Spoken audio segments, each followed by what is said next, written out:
చివరి బంతి వరకు పోరాడిన బెంగళూరు జట్టు దురదృష్టం కారణంగా ఒక్క పరుగు తేడాతో కోల్కతా చేతిలో ఓడిపోయింది. దీంతో కేకేఆర్ జట్టు పాయింట్స్ టేబుల్లో 10 పాయింట్స్ సాధించిన కారణంగా రెండో స్థానానికి చేరుకుంది. మరోవైపు బెంగళూరు మాత్రం చివరి స్థానంలోనే ఉండిపోయింది. లేదు అనుకున్న మ్యాచ్లో కరణ్ శర్మ 3 సిక్సర్లు బాది జట్టులో జోష్ని నింపాడు. కానీ చివర్లో ఒత్తిడికి అవుట్ అయిపోయాడు. దాంతో మ్యాచ్ చేజారిపోయింది. ఇక ఈ మ్యాచ్ గెలిచి ఉంటే బెంగళూరుకి ప్లే ఆఫ్ అవకాశాలు సజీవంగా ఉండేవి. కానీ ఇప్పుడు దాదాపు దారులన్నీ మూసుకుపోయాయనే చెప్పాలి. ఇలాంటి సందర్భంలో ఆ జట్టుకి కొన్ని దారులున్నాయంటూ సోషల్ మీడియాలో ప్రస్తుతం ఆ జట్టు అభిమానులు కొన్ని లెక్కలు చూపిస్తున్నారు.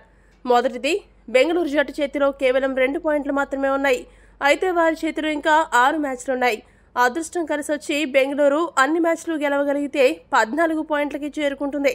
ఇక అదే సమయంలో పంజాబ్ జట్టు 4 కంటే ఎక్కువ మ్యాచ్లో, ఢిల్లీ, ముంబై జట్లు 3 కంటే ఎక్కువ మ్యాచ్లు గెలవకూడదు.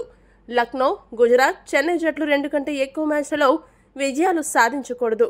అలా అయితే పాయింట్స్లో 4వ స్థానం కోసం పోటీ పడుతున్న జట్లకు 12 పాయింట్లు మాత్రమే వస్తాయి. బెంగళూరు 14 పాయింట్లతో టాప్ 4కి చేరుకుంటుంది. ఇది పేపర్ మీద చెప్పినంత సులభం కాదు. అయితే క్రికెట్లో ఏదైనా సాధ్యం. టోర్నమెంట్ ఆరంభ దశలో అదరగొట్టిన జట్లు రెండవ దశలో చతికిల పడ్డం మనం చాలాసార్లు చూసాం.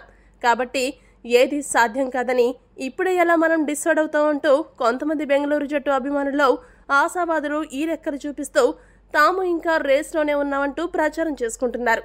ఇక మ్యాచ్ అనంతరం డూప్లెసిస్ కూడా మాకు కూడా ఛాన్స్ ఉండే అవకాశం ఉందని కొద్దిగా ఆశాభావం వ్యక్తం చేయడం వీరి వాదనకు మరింత బలం చేకూరుస్తుంది. మరి వారి వాదనపై మీ అభిప్రాయాన్ని తెలియజేయండి. టోర్నమెంట్ ముగిసే సమయానికి బెంగళూరు టేబుల్లో ఏ స్థానంలో నిలుస్తుందని మీరు అనుకుంటున్నారో కామెంట్ చేయండి.